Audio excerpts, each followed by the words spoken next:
Document open कर लिया। हमने होम देख लिया था, होम टैब में मैंने ये सारी चीज़ें बता दी थी। फॉन्ट, पैराग्राफ भी लगभग हो ही गया था। तो अब हम स्टार्ट किया अपने insert से। हम लोग आगे बढ़ते हैं इंसर्ट पे। आवाज़ इको कर रही है कभी कभी, अपना माइक बंद करके रखना है, इसलिए इको हो रहा है कहीं से। ठीक है, तो स्टार्ट करते हैं। इंसर्ट पे आ गए थे हम लोग।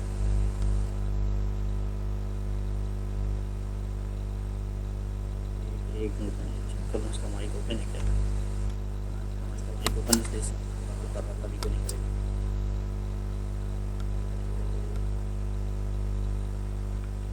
हम बात करते हैं इंसर्ट टैब की। तो इंसर्ट टैब से हमने स्टार्ट किया था। मैंने टेबल बनाना बताया था। टेबल के लिए मैंने बताया था कि एक ऑप्शन तो आपके पास था कि आप यहाँ से टेबल पे ड्रॉप डाउन पे क्लिक करें और यहाँ से आप मैनुअल टेबल बना लें। ठीक है, ये जो बताया था मैंने इसमें बताया था कि आपने यहाँ पे नेम एंटर किया, फिर आपने यहाँ पर उस क्लास एंटर कर दिया, यहाँ पर आपने सेक्शन एंटर कर दिया, यहाँ से आपने नाम लिखना स्टार्ट कर दिया, सेक्शन ए। और अगर जब ये एंड हो जाता है तो दोबारा बनाने की जरूरत नहीं है। अगर आप टैब, मैंने बताया था कीबोर्ड से टैब या उसके अलावा एंटर की, अगर दोनों में से कोई भी दबाओगे आखिरी वाले कॉलम में रख करके कर्सर को, तो अपने आप जो है, अगर एंटर किया दबाएंगे तो उसी में स्पेस बन जाएगा। कंट्रोल Z कर लेते हैं, यहाँ मैंने लिखा था ए, और अगर आप टैब दबाएंगे तो एक नया पूरा का पूरा रो आ जाएगा।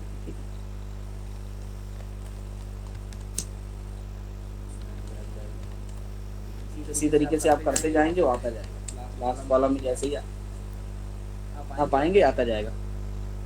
इसके अलावा साइड में या ऊपर नीचे ऐड करना है तो किसी भी एक कॉलम में रखिए, राइट क्लिक करिए, इंसर्ट का ऑप्शन आता है। टू द लेफ्ट करेंगे तो इसकी बाईं तरफ आ जाएगा, मतलब नेम वाले कॉलम के पहले आ जाएगा एक बॉक्स। और अगर लास्ट वाले कॉलम में रख करके आप यहाँ से इंसर्ट करेंगे तो यहाँ से आप टेबल के राइट साइड में इंसर्ट कर सकते हैं। इसके अलावा आप नीचे ऊपर, नीचे के लिए तो एक तरीका मैंने टैब से बताया, उसके अलावा आप यहाँ से भी कर सकते हैं। अगर आपको लग रहा है तो आप बिलो या हाँ बिलो हो जाएगा, और ऊपर वाले में रख के करेंगे तो इंसर्ट करेंगे तो अबव हो जाएगा। ठीक है, टेबल बनाने के बाद अगर आप चाहें तो यहाँ पर इसको मैनुअल भी ऑपरेट कर सकते हैं। मैनुअल ऑपरेट करने का मतलब ये है कि हम टेबल में इंसर्ट पे जाएं, टेबल पे वापस जाएं तो यहाँ पर एक ड्रॉ टेबल का ऑप्शन आता है। ठीक है, तो ड्रॉ टेबल पे अगर हम क्लिक करेंगे तो हमारे पास पेन आ जाएगा। हम पेन से भी बना सकते हैं टेबल को। ठीक है, तो हमने यहाँ से ऐसे बॉक्स बना लिया। पेन का टूल इसलिए दिया गया है ताकि आप मैनुअली अपने हिसाब से बना सकें। जैसे ऊपर वाली जो टेबल है इसमें आपने देखा होगा कि सारे बॉक्सेस बराबर हैं, सारे रोज एंड कॉलम्स बराबर हैं। लेकिन अगर हमको फ्री हैंड ड्रॉ करना हो, मतलब कुछ ऐसा जो मेरे हिसाब से हो, मैंने क्या किया कि ये दो बॉक्सेस तो एक लगभग एक जैसे रखे, तीसरा बॉक्स मुझे बड़ा चाहिए और इन दोनों में सिर्फ एक लाइन चाहिए बीच में, और यहाँ कोई लाइन नहीं चाहिए। इसमें ऊपर की तरफ एक छोटा सा बॉक्स चाहिए। मैं ड्रॉ कर सकता हूँ। अगर मुझे लगता है कि नहीं ये बॉक्स मैंने गलती से वाला ड्रॉ कर दिया, ये मुझे नहीं चाहिए था, तो यहाँ पे बगल में इरेजर भी है। जैसे कि आप कॉपी पे पेंसिल और रबर से बनाते हैं, बिल्कुल उस तरीके से आप टच कराएंगे वो गायब हो जाएगा। ठीक है, इवन ऐसा नहीं है कि जो आपने फ्री हैंड से बनाया उसी में रबर काम करेगा, रबर ऊपर वाले कॉलम में भी काम कर सकता है। किसी पे भी आप टच कराएंगे वो लाइन गायब हो जाएगी। ये गायब हो गई, इस पर टच कराइए गायब हो गई। ये बीच वाला हटाना है, इसको भी क्लिक कर सकते हैं, ये गायब हो जाएगा। ठीक, बिल्कुल इरेजर जैसे काम करता है वैसे आप टच कराते जाएंगे और ये काम करता जाएगा। ठीक है, ओके सर। तो आप इसको अपने हिसाब से वर्क कर सकते हैं। टेबल जैसा आप चाहें वैसा बना सकते हैं। अगर आपको कुछ गड़बड़ी लग रही है तो आप पूरा पूरा टेबल को भी आप डिलीट कर सकते हैं। ठीक है, पूरे टेबल को डिलीट करने के लिए मैंने बताया था ये साइड में, यहाँ पर ये चारों साइड का एरो आता है स्टार्टिंग में। टेबल जहाँ से आपने बनाया होता है उस पर क्लिक करेंगे आप, तो यहाँ से ये डिलीट करने का ऑप्शन आता है। ठीक है, डिलीट बटन दबाएंगे तो पूरी पूरी टेबल गायब हो जाएगी। तो डिलीट पूछता है, वो डिलीट पे जब आप क्लिक करेंगे पूछेगा सेल्स को करना है डिलीट, कॉलम को करना है, रोज को करना है, या पूरी पूरी टेबल को डिलीट करना है। ठीक है, तो आप पूरी टेबल पे क्लिक कर देंगे, पूरी पूरी टेबल गायब हो जाएगी। अगर कंट्रोल Z करेंगे तो वापस आ जाएगा, अंडू कर दिया आपने। ठीक, अंडू का मतलब वापस। तो मैंने बताया था कि MS वर्ड में आप 50 टाइम्स आगे जा सकते हैं और 50 टाइम्स पीछे जा सकते हैं। ठीक है, यस सर। तो आप 50 बार आगे और 50 बार पीछे, दोनों चीजें आपके ऊपर डिपेंडेंट है कि 50 टाइम्स आगे 50 टाइम्स पीछे आप जा सकते हैं। ठीक है।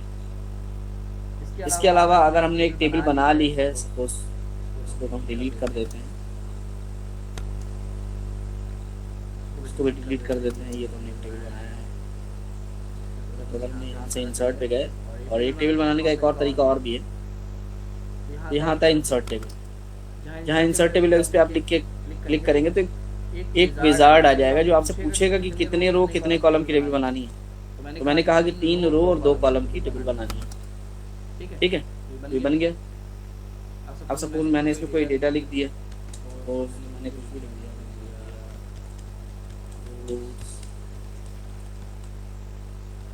वेजिटेबल्स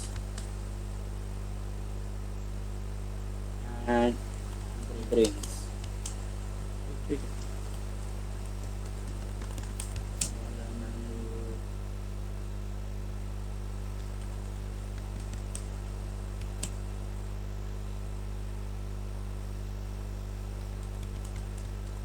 ठीक है, ये हमने लिख दिया। अगर मैं चाहता हूँ कि इस टेबल में काफी स्पेस रह गया है, सारे कॉलम्स में, सारे रोज में देखो स्पेसिंग काफी है, तो यहाँ पर अगर इसको टेबल को एडजस्ट करना चाहते हैं तो हम क्या करेंगे, इसी पे क्लिक करेंगे दोबारा, और यहाँ से राइट क्लिक अगर हम करेंगे, ऑटो फिट पे जाएंगे तो ऑटो फिट टू कंटेंट कर सकते हैं, एक ऑप्शन है, ठीक है।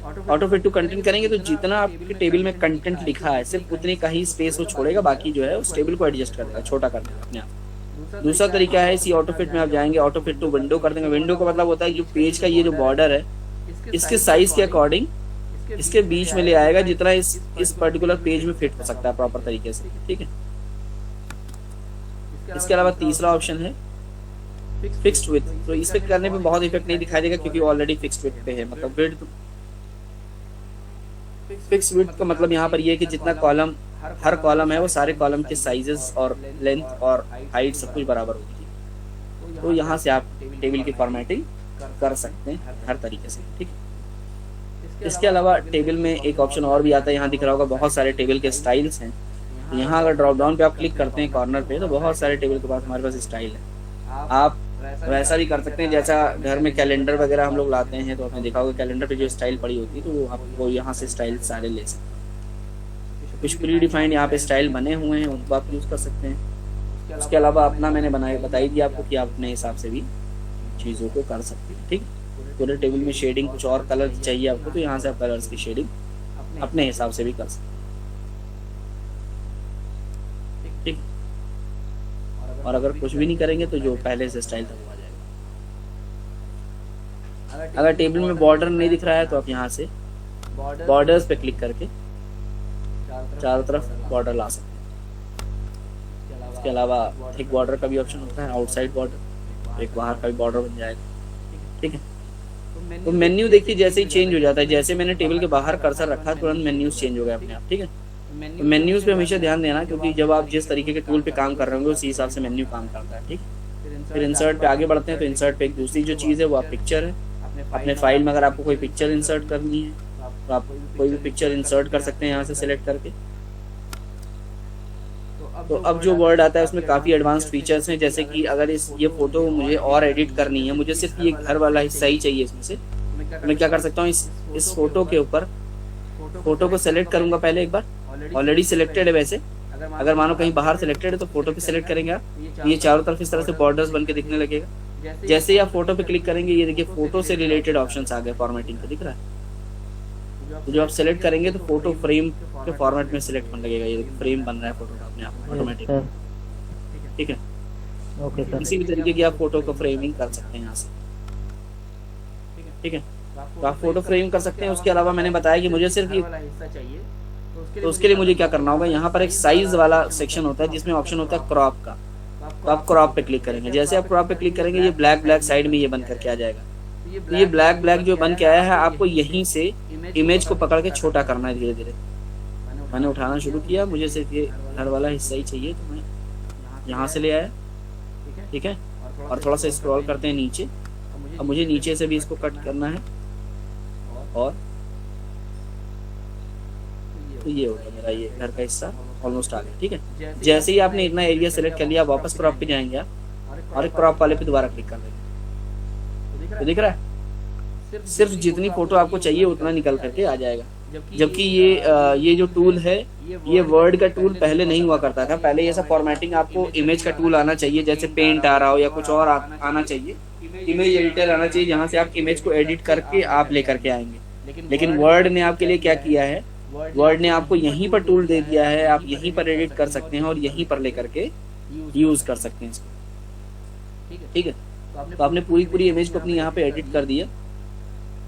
ठीक है, इसके अलावा आप कलर्स, करेक्शंस और भी सारी चीजें कर सकते हैं। जैसे आपको लग रहा है कि नहीं है, मुझे ये नहीं चाहिए, तो आप यहाँ पे देखिए बहुत सारे शेड्स हैं। जब आप सेलेक्ट करेंगे तो पिक्चर में दिख रहा है चेंजेस हो रहा है, लाइट और लाइट कर दिया। Yes sir. दिख रहा है पिक्चर एकदम लाइट हो गया। ये देखिए, ऐसा लग रहा है कि बिल्कुल दिन का सीन हो गया, जबकि पहले ऐसा नहीं था। ये थोड़ा और करेक्शन हो गया दूसरे तरीके का, ये अलग हो गया।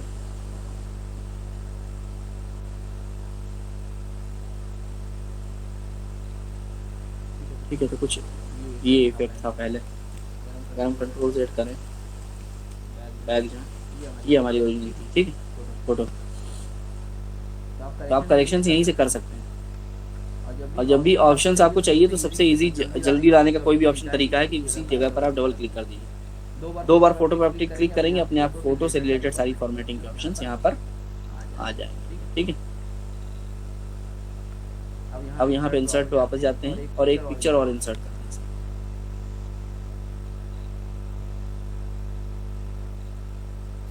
कोई भी ले लिया, डेजर्ट वाली। ठीक है, मुझे क्या करना है, इसको थोड़ा सा छोटा कर लेना है, नॉर्मली छोटा करना है, तो हम यहाँ से भी छोटा कर सकते हैं। ये इमेज को छोटा करना हो, क्रॉप करना, छोटा करना, दोनों अलग अलग चीजें याद रखें। ठीक है, इमेज को हमेशा याद रखिएगा कि इमेज को डायगोनल से ही हमेशा पकड़ के छोटा करना चाहिए। मतलब या तो यहाँ से करिए या तो यहाँ से करिए, या तो इस कॉर्नर से या तो इस कॉर्नर से ही इमेज को हमेशा छोटा करना चाहिए। हमेशा उसी डायरेक्शन में करना चाहिए, अंदर की तरफ या बाहर। बड़ा करना है तो बाहर की तरफ। ठीक है, हमेशा याद रखिए चाहे कहीं भी फोटो लगाइए, उसका कारण ये होता है कि अगर आप इस तरह से नहीं करेंगे तो फोटो की जो क्वालिटी है वो बेकार हो जाएगी। ठीक है, फोटो डिस्टॉर्टेड हो जाएगी, तिरछी मिर्ची हो जाएगी, वो आपको समझ में नहीं आएगा। अब यहाँ पर 2 फोटोज थी, अगर देखा जाए तो एक ही दिख रही है। ठीक है, दूसरी वाली देखने के लिए हमें क्या करना है, अगर मानो एक ही जगह पर फोटो 2 लगानी है तो हम क्या करेंगे कि इसके ऊपर राइट क्लिक करेंगे फोटो पे, और यहाँ ऑप्शन आता है रैप टेक्स्ट। ठीक है, तो यहाँ पर कोई टेक्स्ट अभी लिखा नहीं हुआ। अगर आप रैप टेक्स्ट करेंगे तो रैप टेक्स्ट का मतलब ये होता है कि अगर आप इसके ऊपर कुछ लिख देते हैं, टेक्स्ट चाहते हैं कि टेक्स्ट ऊपर आ जाए, इमेज नीचे आ जाए। यहाँ पे हमने कुछ लिखा नहीं है, पहले भी लिख लेंगे तब ये चीज काम करेगी। अभी इसको हम क्या करते हैं कि इस इमेज को उठाते हैं यहाँ से, एक सेकंड। और एक तरीका और है अगर इमेज को रोटेट करने का, ये ऑप्शन मैं बताना भूल गया था। यहाँ ऊपर की तरफ ये रोटेट करने का ऑप्शन होता है, ये जो गोल वाला बना होता है। अगर इस पे अपना कर्सर आप ले जाएंगे ब्लैक कलर का बन जाएगा, तो इसको पकड़ करके आप इस इमेज को पूरा 360 डिग्री घुमा सकते हैं। जितने भी चाहें उतने पे आप एडजस्ट करके छोड़ सकते हैं, या फिर आप चाहें तो इसको उसी तरीके से।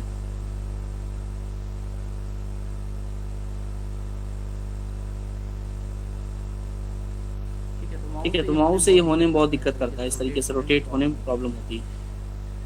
ठीक है,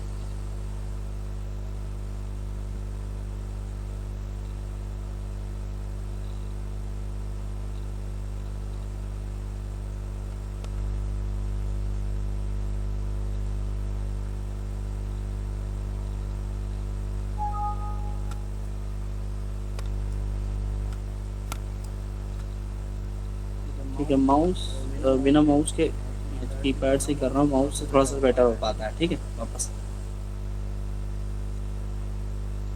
ठीक है, तो एक तो ये तरीका हो गया यहाँ से आपको करने का। इसके बाद दूसरा एक ऑप्शन आता है पोजीशन।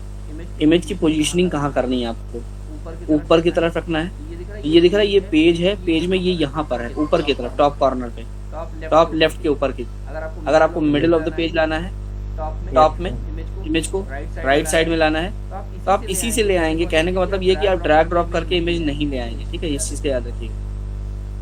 ये है ऑप्शन, ये है। इस तरीके से जहाँ जहाँ आप करेंगे तो पेज के उस एरिया में आ जाएगा। तो जहाँ आप रखेंगे उसके अकॉर्डिंग इमेज शिफ्ट हो जाएगी आपकी।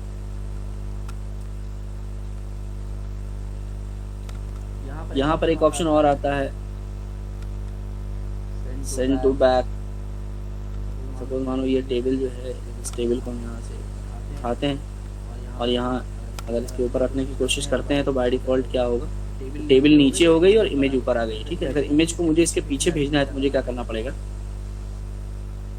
आप इसको क्लिक करेंगे इमेज के ऊपर फिर से डबल, और यहाँ लिखा होता है सेंड टू बैकवर्ड या सेंड टू बैक। ठीक है, तो सेंड टू बैक किया हमने, नहीं हो रहा है, सेंड बैकवर्ड कर दिया हमने, सेंड बिहाइंड टेक्स्ट, यहाँ पर अभी नहीं जा रहा है। एक मिनट, टेबल पे क्लिक करता हूँ।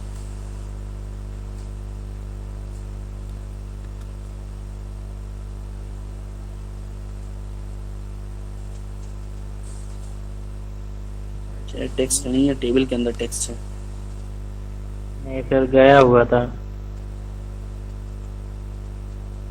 अभी ये गया था लेकिन अभी प्रॉब्लम हो रही है। जैसे कि देखो इसके मैं ले आ रहा हूँ ना, तो ये इसके टेबल के अंदर ही जा रहा है। ठीक है, तो ये बिहाइंड चला गया, पीछे चला गया, इसलिए टेबल के जब भी करेंगे तो आप पीछे आ जाएगा। ये प्रॉपर टेक्स्ट मैंने लिखा नहीं है, नहीं तो नॉर्मल टेक्स्ट अगर लिखा होता तो हो जाता। अगर हम इस पर क्लिक करें, देखिए टेक्स्ट लिखने का ऑप्शन आ रहा है।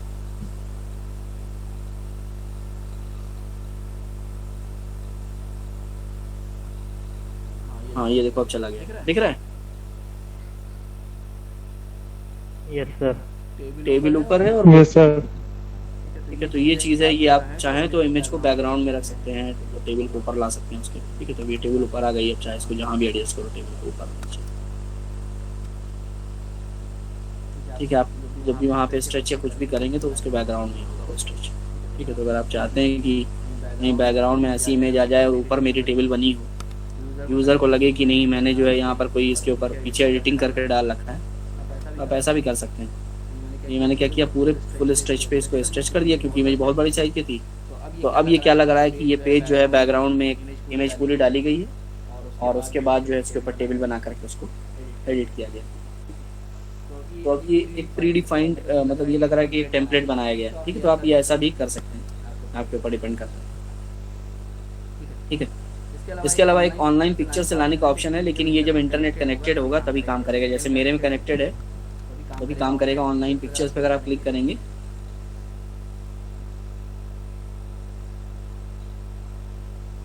ओके, इंटरनेट एक्सप्लोरर का लेटेस्ट वर्जन डाउनलोड करने कह रहा है। यार अभी मेरे में ये हो नहीं पाएगा, लेकिन आप अपने सिस्टम में ट्राई करेंगे तो हो सकता हो जाए।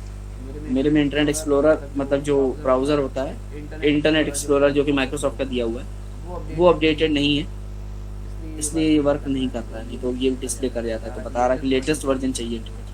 ठीक है, तो उसमें थोड़ा टाइम लगेगा। खैर आप इसको ट्राई करिएगा अपने सिस्टम में, तो इसमें इजीली यहाँ पर एक सर्च बॉक्स आ जाता है, उसमें आप लिखेंगे, वहाँ से इमेज यहाँ पे आप लिखे आ सकते हैं। इंटरनेट से लाने का दूसरा तरीका यही है कि आप यहाँ वापस आइए ब्राउजर में, यहाँ से कोई भी पिक्चर सर्च करिए।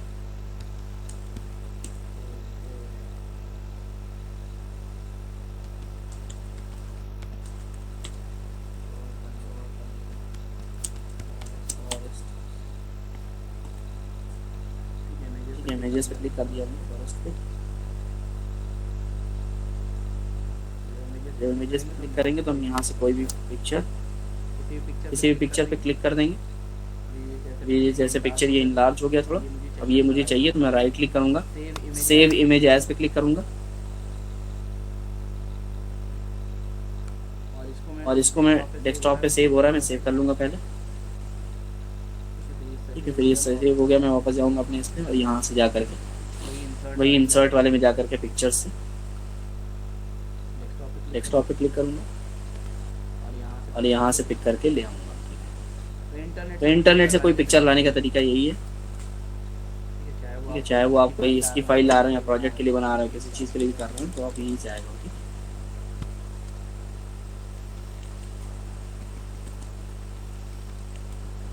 ठीक है,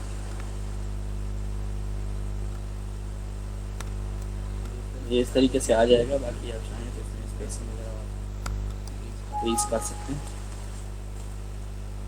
ठीक है, तो ये दोनों तरीके हैं आपके इमेजेस को लाने का यहाँ पे।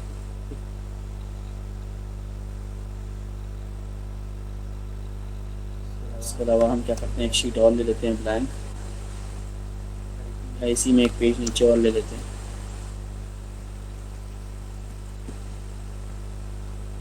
जब हम सेकंड पेज पे आ जाते हैं उसको रहने देते हैं। यहाँ पर सेकंड पेज पे हम क्या करेंगे कि यहाँ पर अब एक ऑप्शन आता है शेप्स का। शेप्स बहुत काम आते हैं, खास तौर से जैसे अगर अभी आपको कोई फ्लो चार्ट या कुछ बनाना हो तो ये काम बहुत ज़्यादा आता है। ठीक है, जैसे मैंने यहाँ से बॉक्स ले लिया, तो किसी चीज़ का फ्लो चार्ट बना रहे हैं तो मैंने यहाँ पे बॉक्स डाल दिया, पहला बॉक्स आ गया। ठीक है, फिर मैंने क्या किया, यहाँ से मैं गया इसी में से, जब आप एक डाल देंगे तो उसी बॉक्स को एडिट करने के लिए ऑप्शन आने लगेंगे। ठीक है, तो मुझे पहले वाइट चाहिए। ठीक है, इसके बाद मैं क्या करूँगा, यहाँ पे एक एरो लूँगा, यहाँ से फिर से शेप्स में, शेप्स यहाँ कॉर्नर पे भी दिखा रहे हैं यहाँ पर। ठीक है, और यहाँ से मैंने एरो ले लिया था, मैं नीचे की तरफ ड्रॉप कर दूँगा एरो को। थोड़ा स्लो रिस्पॉन्ड कर रहा है, जस्ट सेकंड, ये आ गया, ये एरो ड्रॉप हो गया। ठीक है, अब मुझे यहाँ पर चाहिए एक स्टार्ट बॉक्स, स्टार्ट स्टॉप, मतलब एक बॉक्स जिसमें मैं इनपुट पे सिग्नल दूंगा, तो मैंने यहाँ बना दिया। आप यहाँ पे अपना लिखना स्टार्ट कर सकते हैं। राइट क्लिक करेंगे बॉक्स में, और अगर बॉक्स के अंदर लिखना है तो ऐड टेक्स्ट, यहाँ मैंने लिख दिया स्टार्ट। इस वाले बॉक्स में मैं आया, मैंने कह दिया एंटर 2 नंबर्स। ठीक है, ये समझ में आ रहा है ना ये चीज़। तो ये फ्लो चार्ट है, जैसे आप किसी भी प्रोजेक्ट या किसी में करेंगे तो आपको बनाना पड़ेगा। तो यहाँ से आप अलग अलग शेप्स लेकर के, अलग अलग चीज़ों को लेकर के आप जैसा चाहें, जैसे मैंने पतला एरो लिया, आप चाहते तो यहाँ से मोटा एरो भी ले सकते हैं। ठीक है, आप ऐसे भी कर सकते हैं। आप इसके बाद किसी भी तरीके का बॉक्स लेकर के यहाँ से आप बना सकते हैं। ठीक है, जैसे मुझे डिसीजन बॉक्स लेना है, तो डिसीजन बॉक्स जो होता है वो थोड़ा डिफरेंट टाइप का होता है। तो बोथ साइड आप ये कह सकते हैं ट्रायंगल की तरह होता है। ये रहा बेसिक शेप में, ये तो वो कुछ ऐसा होता है, ऐसा। इसको डिसीजन बॉक्स कहा जाता है। जब आप कोई कंडीशन देना चाहते हैं प्रोग्रामिंग में तो ये इस तरह का बॉक्स दिया जाता है। ठीक है, तो 2 नंबर हमने लिए, यहाँ पे हम चेक कर सकते हैं फिगर। तो ये आप कोई भी शेप बनाना चाहें तो यहाँ से शेप में आ सकता है। ठीक है, तो यहाँ शेप में बहुत सारे आर्ट दिए हुए हैं, कोई भी आर्ट आप यहाँ से ले सकते हैं, कोई भी आप यूज करके अपना ड्रैग एंड ड्रॉप कर सकते हैं, कोई भी। ठीक है, ओके सर। ये बहुत काम आता है, खासतौर से प्रोजेक्ट या कोई चीज़ जब आप बनाएंगे तो फ्री हैंड बनाने में आपके बहुत काम आता है। ठीक है, अब ये कोई शेप है, शेप में बहुत सारे इफेक्ट्स वगैरह भी आप डाल सकते हैं। जैसे मैं चाहता हूँ 3D टाइप में, ये देखो 3D टाइप का ऑप्शन आ जाएगा, ये बॉक्स 3D में आ गया, तीनों साइड इसके दिखाई देंगे आपको। ठीक है, इसके आउटलाइन वगैरह को आप कलर्स में सेट कर सकते हैं, और तो आप जैसा चाहें उसको कलरेशन भी अपने हिसाब से दे सकते हैं। ठीक है, सारी चीज़ें आप यहाँ से इसको कंट्रोल करने का अपना जो इतना भी वर्किंग है वो सब कर सकते हैं। और एक ऑप्शन और आता है टेक्स्ट बॉक्स ड्रॉ करने का, वो इसमें भी शेप्स में भी ए लिखा होता है, ये ए करके ऐसा बना होता है। ठीक है, तो आप कहीं भी कुछ लिखना चाहें डायरेक्टली, मानो कोई ऑब्जेक्ट है उसके ऊपर लिखना चाहते हैं, तो आप यहाँ पर भी ऐसे भी ड्रॉप कर सकते हैं टेक्स्ट बॉक्स। ठीक है, तो ये इसके बीच में इसके ऊपर लिखने का आपको ऑप्शन दे देगा। जैसे वर्ड में तो नॉर्मली आप लिख लेंगे, लेकिन जैसे कोई ऑब्जेक्ट आपने डाल दिया, जैसे ये शेप्स हैं, ये सब ऑब्जेक्ट होते हैं। ठीक है, ऑब्जेक्ट के ऊपर कुछ लिखना हो तो यहाँ पे आपके पास आ गया, आप यहाँ जो चाहें वो लिख सकते हैं। ठीक है, एक ये तरीका था। एक दूसरा मैंने बताया था राइट क्लिक करके ऐड टेक्स्ट का ऑप्शन आ जाता है। तो ये तरीके हैं इसके ऊपर लिखने के ऑब्जेक्ट के ऊपर। इंसर्ट पे हम आते हैं। इसके अलावा यहाँ पर एक टेबल में एक चीज़ और रह गई थी जो कि बहुत इंपॉर्टेंट थी, उसको बता दूं कि अभी तक तो जो टेबल आप बना रहे थे यही वर्ड पे आप ड्रॉ कर रहे थे, लेकिन सपोज मुझे कोई एक ऐसी टेबल बनानी है जिसमें सब फॉर्मूला वॉर्मूला सही सब कुछ कैलकुलेट होकर के काम हो, लेकिन वो दिखे वर्ड में। तो वर्ड ने एक और ऑप्शन दे रखा है टेबल में ही, बहुत अच्छा ऑप्शन लगता है मुझे, एक्सेल स्प्रेडशीट का। इस पर आप क्लिक कर देंगे एक्सेल स्प्रेडशीट, तो आप एक्सेल में बना सकते हैं, जहाँ टेबल बनाना ज़्यादा ईजी है कंपेरिजन टू वर्ड। तो दिख रहा है यहाँ पे एक्सेल खुल गया अपने आप। ठीक है, यस सर। तो मैंने सपोज यहाँ पे लिख दिया मैथ, और बगल वाले बॉक्स में लिख दिया इंग्लिश, और मैथ्स के मैंने मार्क्स डाल दिए 34, इंग्लिश के मैंने डाल दिए 56, और यहाँ निकाल दिया मैंने टोटल टोटल निकालने का एक्सेल में फॉर्मूला होता है इक्वल सम ब्रैकेट ओपन, दोनों वैल्यूज को सेलेक्ट कर लूंगा और दोनों को क्लोज कर दूंगा, ये 90, ठीक है। तो 90 आ गया यहाँ पर। तो ये एक्सेल वाली चीज हम यहाँ पे इजीली कर सकते हैं, पूरी पूरी शीट एक्सेल की यहाँ पे आसानी से बन के आ जाएगी, और आप एक्सेल का काम वर्ड के अंदर आप कर पा रहे हैं, ये बहुत बड़ा एडवांटेज है, ठीक है। एक्सेल का एडवांटेज क्या है कि अभी मानो इसके मार्क्स अगर अपडेट हो जाए, मानो 80 मार्क्स मिल जाए इसको, तो आपको टोटल अपडेट करने की जरूरत नहीं है, टोटल अपने आप अपडेट हो जाएगा, ठीक है। 136 हो गया। ये वाला भी चेंज अगर हो जाए, अभी बाहर जैसे क्लिक होगा ये अपडेट हो जाएगा, 80 + 40 120। तो आपने एक बार फॉर्मूला लगाया लेकिन काम बार बार हो रहा है, ठीक है, जो कि कैलकुलेटर में नहीं हो पाता है, लेकिन वो यहाँ पर हो जाता है, ठीक है। तो ये पूरा का पूरा एक्सेल यहाँ पर वो दे देता है आपको। देखिए मतलब बड़ा पेज भी हो तो यहाँ पर आप स्क्रॉल कर सकते हैं, एक लिमिट तक है, लेकिन आप इसको यहाँ पर यूज कर सकते हैं। और अगर आप और बड़ा करना चाहें शीट को, इन्होंने तो छोटा करके देते हैं ताकि वर्ड में एडजस्ट हो जाए, आप खींच सकते हैं, ड्रैग एंड ड्रॉप जैसे भी आप इमेज को खींच रहे थे, और बड़ी हो जाएगी शीट, ठीक है। क्लियर? Yes sir. सर एक बार वो बता दीजिए, आपने खोला कैसे, शीट कैसे खोली मतलब? हाँ मैं दिखा रहा हूँ। और यहाँ देखना ऊपर भी दिख रहा है मेन्यूज, सब एक्सेल वाले आ गए, सब एक्सेल वाले दिख रहे हैं, फॉर्मूलेस, कंडीशनल फॉर्मेटिंग, ये सब देखो टूल्स पूरे चेंज हो गए, सब एक्सेल का। कंट्रोल Z करके वापस इसको बंद करते हैं पूरी तरह से।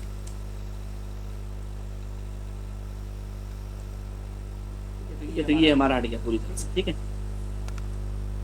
हमने क्या किया,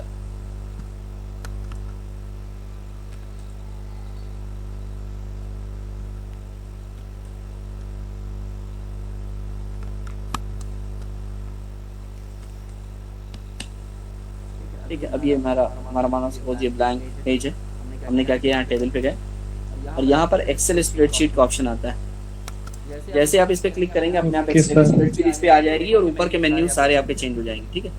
पूरी की पूरी एक्सेल में आप काम करके वर्ड में उसको रिप्रेजेंट कर सकते हैं। मतलब जैसे अगर आप कॉलेज के लिए कोई प्रोजेक्ट या कुछ बना रहे हैं और आपको फॉर्मूलेस का कैलकुलेशन कर करके भी दिखाना है कि कोई चीज़ कैसे हो रही है, तो वो यहाँ पर आप पूरा का पूरा एक्सेल आप यहाँ से ऑपरेट कर सकते हैं, ठीक है। Yes sir.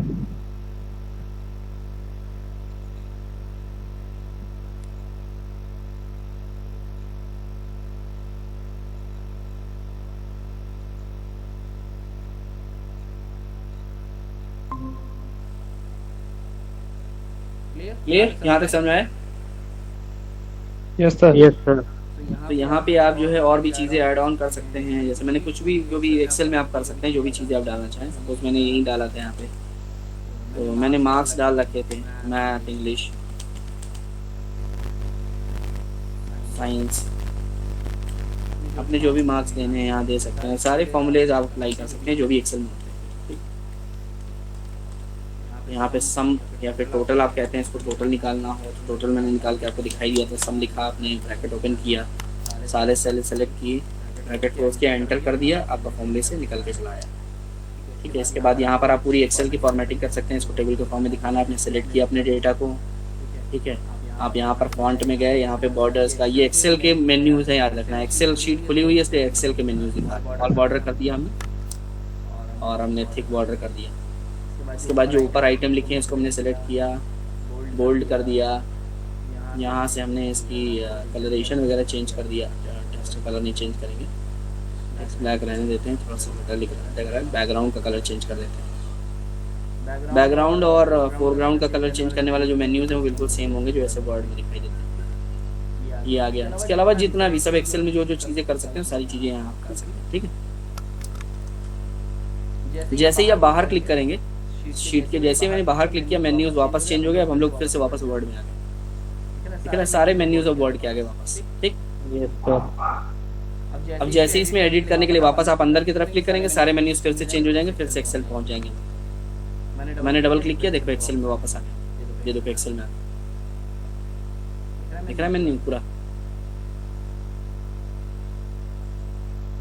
Yes sir. बाहर क्लिक कर देंगे आप, अब ये हम पिक्चर्स, शेप्स और इसी तरह एक स्मार्ट आर्ट का कॉलम अब ऐड हो गया 2007 एंड अबव वर्ड के जितने भी वर्जन आप यूज़ करेंगे, 2007 कर लीजिए, 10 कर लीजिए या फिर 13 कर लीजिए जैसे मैं कर रहा हूँ, या उसके बाद का कोई भी वर्जन आप यूज़ करेंगे, सब में ये स्मार्ट आर्ट का ऑप्शन मिलेगा। ये मुझे बहुत अच्छा लगता है, इसलिए अच्छा लगता है क्योंकि ये प्रोजेक्ट्स में सबसे ज़्यादा हेल्पफुल होता है। यहाँ पर आपको शेप्स बने बनाए मिल जाते हैं। जैसे मुझे कोई फ्लो दिखाना है तो मैंने ये वाला सेलेक्ट कर लिया, ओके कर दिया, तो ये पूरा पूरा शेप यहाँ पे बना देगा, दिख रहा है। अब ये बॉक्सेस इंटर कनेक्टेड है, मैं चाहूँ तो टेक्स्ट यहाँ लिखूंगा, अपने आप वहाँ चेंज हो जाएगा, ठीक है। सपोज मैंने यहाँ लिख दिया प्राइमरी, देन यहाँ सेकंड वाले में मैंने लिखा सेकेंडरी, दिख रहा है। चेंजेस अपने आप यहाँ पर आपके होते चले जाएंगे, वहाँ चेंजेस करेंगे और यहाँ पे आपके चेंजेस होते जाएंगे। तो ये बहुत इजीली आपको कोई किसी चीज़ का फ्लो बनाने में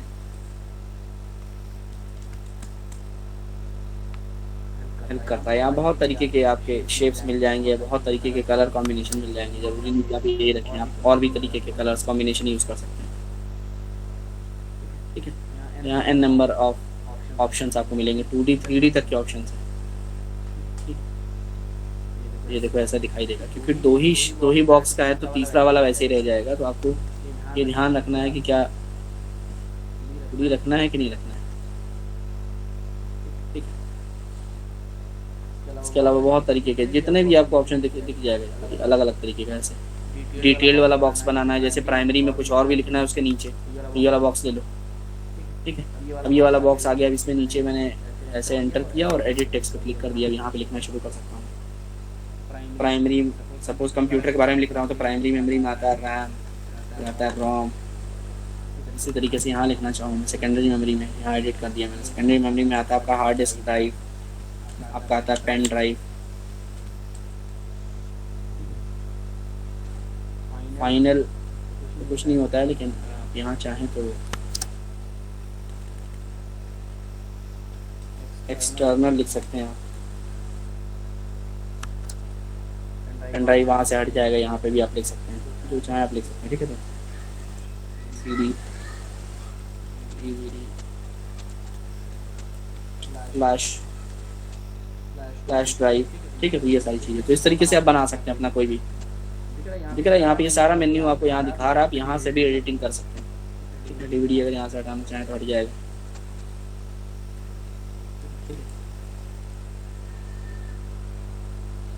वंस एक बार हो जाए तो आप ये साइड वाले को क्रॉस कर देंगे और ये आपका ओरिजिनल बन के सामने आ गया, ठीक है। जैसे बाहर क्लिक करेंगे तो मेन्यूज नॉर्मल हो जाएंगे, ठीक है। तो स्मार्ट आर्ट भी बहुत अच्छा ऑप्शन है। इसके अलावा आता है चार्ट्स। चार्ट्स बहुत इंपॉर्टेंट है, ठीक है। चार्ट एक्सेल में होता है बाय डिफॉल्ट। चार्ट ये दिखाता है कि किसी चीज़ का ग्राफिकल रिप्रेजेंटेशन। सपोज आपने ये वाला चार्ट सेलेक्ट कर लिया,